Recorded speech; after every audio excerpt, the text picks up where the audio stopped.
ओम शांति। 14 जुलाई 2026 के ईश्वरीय महावाक्य। पहले एक नज़र मुरली के मुख्य पॉइंट पर। बाबा ने कहा, याद की यात्रा में कभी थकना नहीं। देह अभिमान ही थकावट का मुख्य कारण है। बाप को निरंतर याद करना ही सहज राजयोग है। यही विकर्मों का विनाश करता है। बाप से या पढ़ाई से कभी रूठना नहीं। रूठने का संस्कार 21 जन्मों की श्रेष्ठ तकदीर बिगाड़ देता है।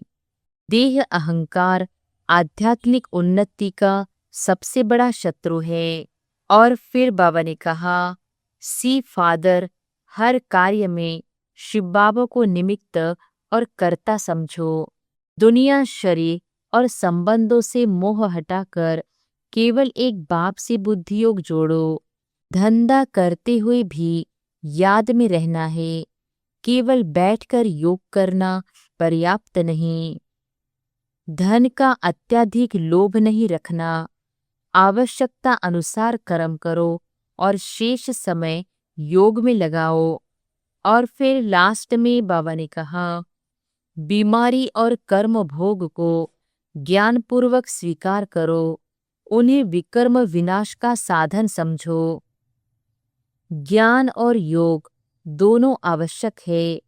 केवल ज्ञान नहीं, योग बल से ही ऊंचा पद मिलता है।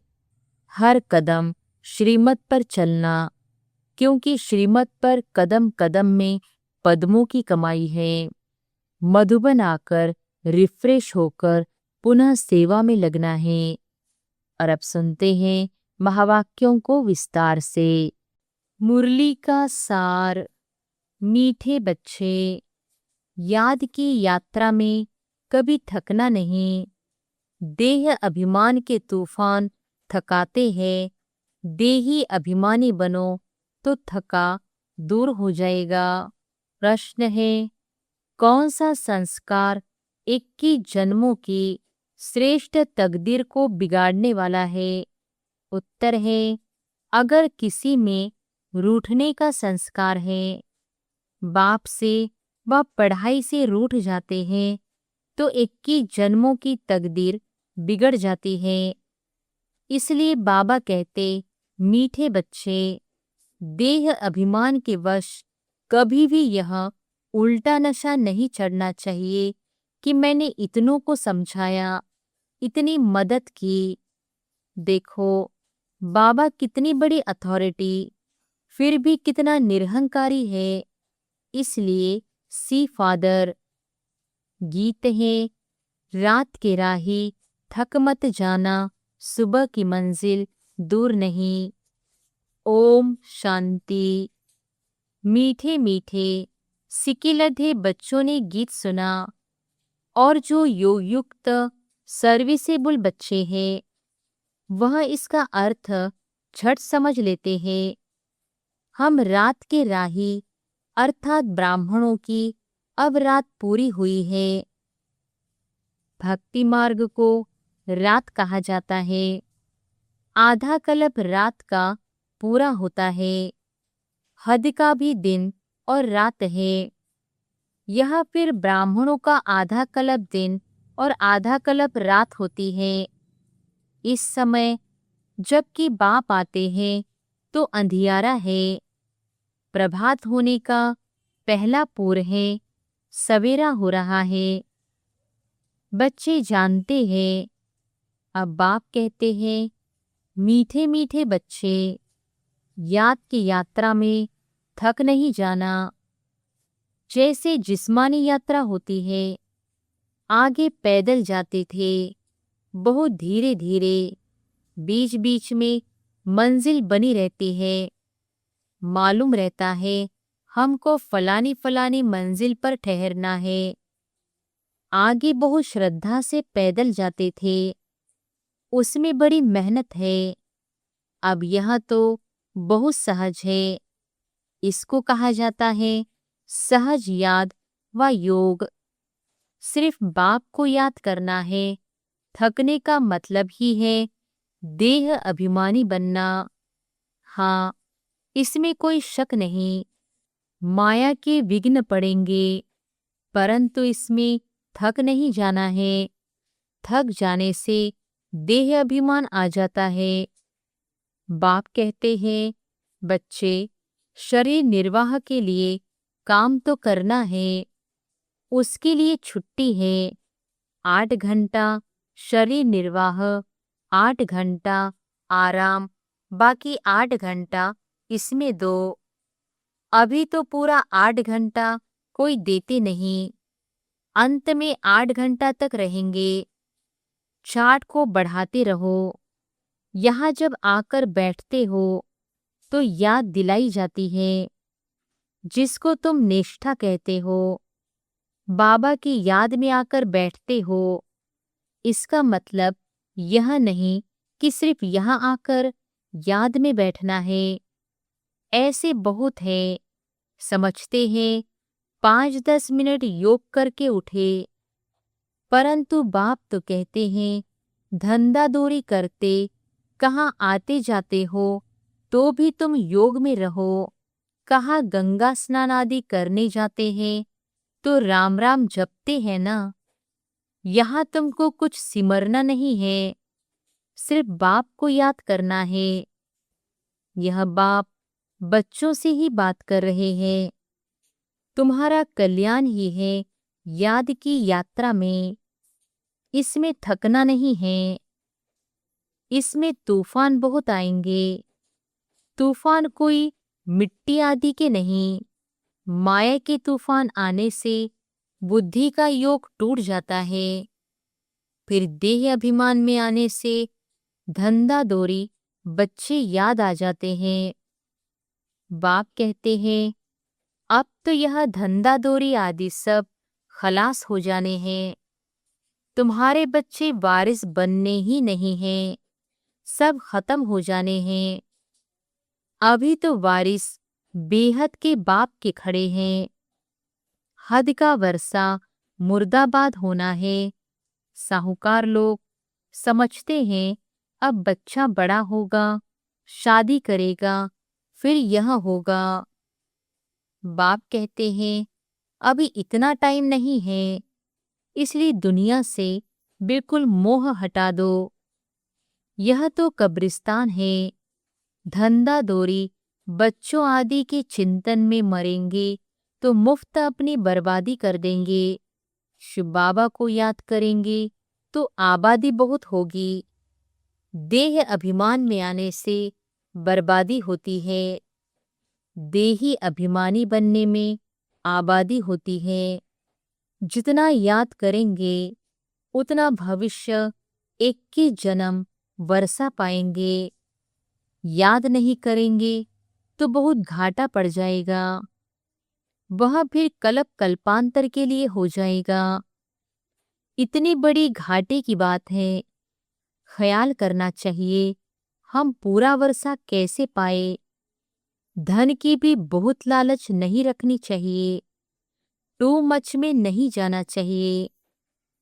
कोई देवाला मारते हैं तो बहुत फिकरात हो जाती है।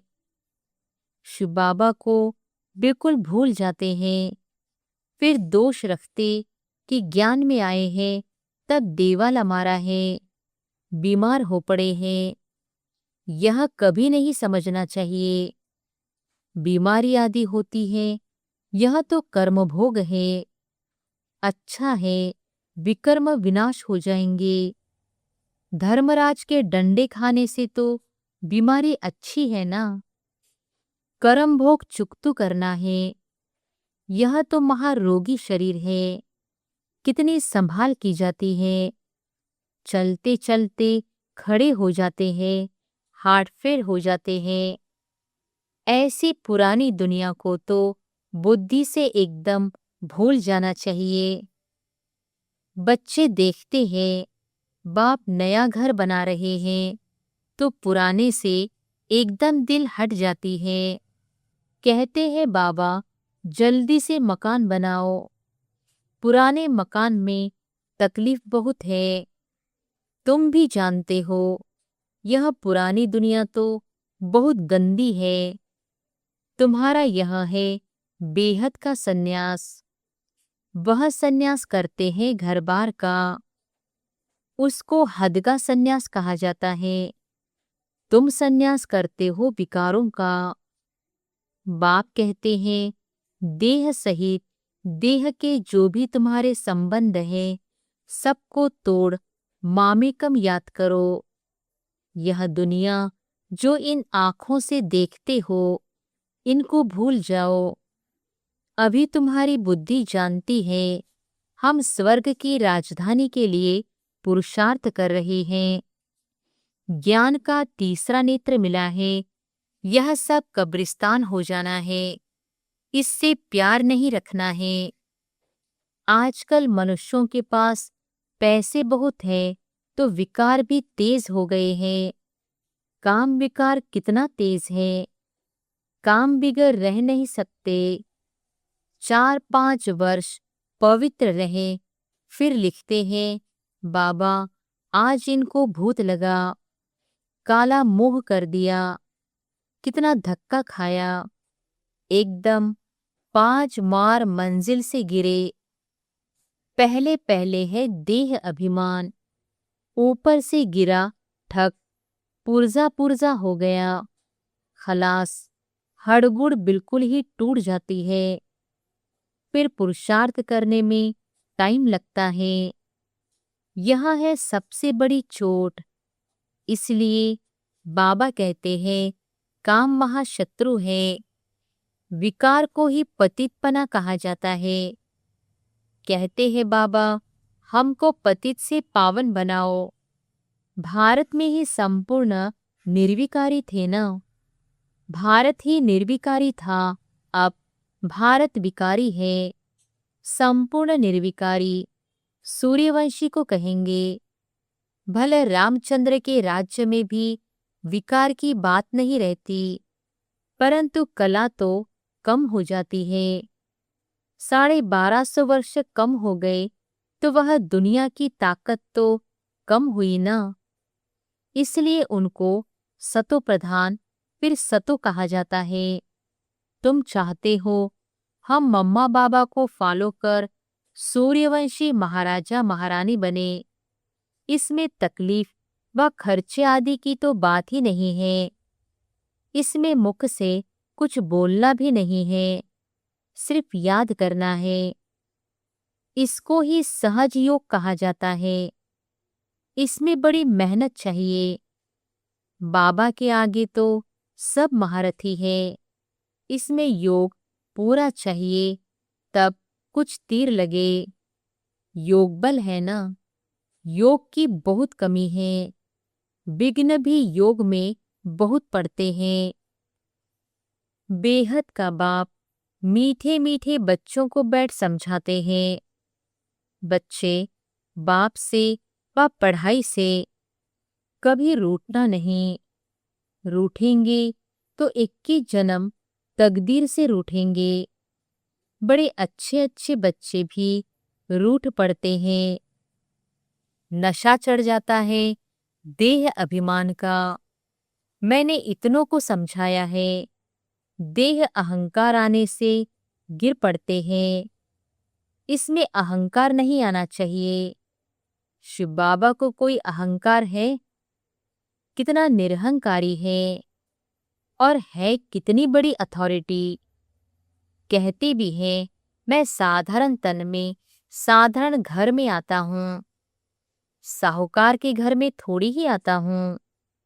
तो अब बच्चों को जागना है। बाबा युक्तियां तो बड़ी अच्छी बतलाते रहते हैं। तुम बच्चों की ही देरी है। ड्रामा अनुसार अर्जुन अवस्थाएं जोर नहीं भरी है, आगे चल जोर भरेंगी। हम गवर्नमेंट को इतला करते हैं कि इतने इतने वर्षों में स्वर्ग की स्थापना हो जाएगी। यह अखबार आदि में मनुष्य पढ़ेंगे तो आकर तुमसे पूछेंगे थोड़े वर्ष के अंदर स्थापना होगी तो विनाश भी जरूर होगा।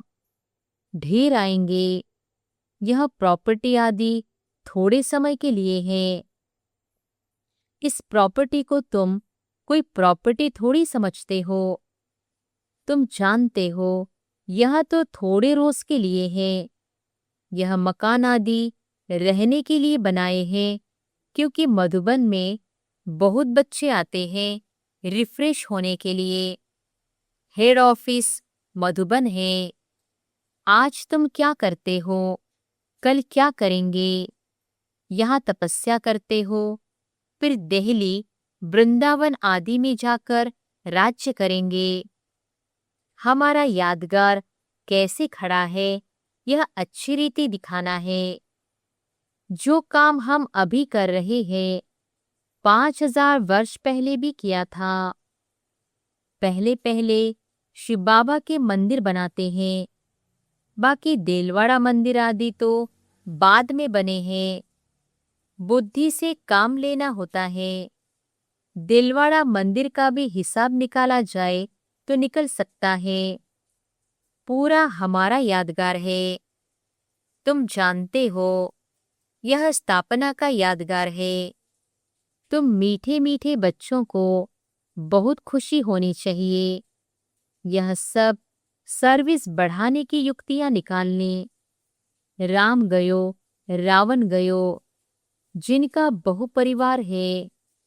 रावण का देखो कितना बड़ा परिवार है, राम का कितना छोटा परिवार है। गायन राइट है, परंतु कोई समझ नहीं सकते हैं। बाप बैठ समझाते हैं तो भी निश्चय नहीं बैठता है। शरीर निर्वाह अर्थ भी कर्म तुमको जरूर करना है। हाँ, जो सर्विसेबल बच्चे हैं पांडव, वह तो गवर्नमेंट से पालना ले सकते हैं। उनकी सारी संभाल हमको करनी पड़े। अवस्था बच्चों की ऐसी होनी चाहिए। बाबा की याद में इस दुनिया का सब कुछ भूलना है। याद की यात्रा में जो पक्का मस्त रहेगा, उनकी अवस्था भी बहुत मजबूत होगी। जैसे कि शिव बाबा की याद में रहकर तुम शरीर छोड़ते हो।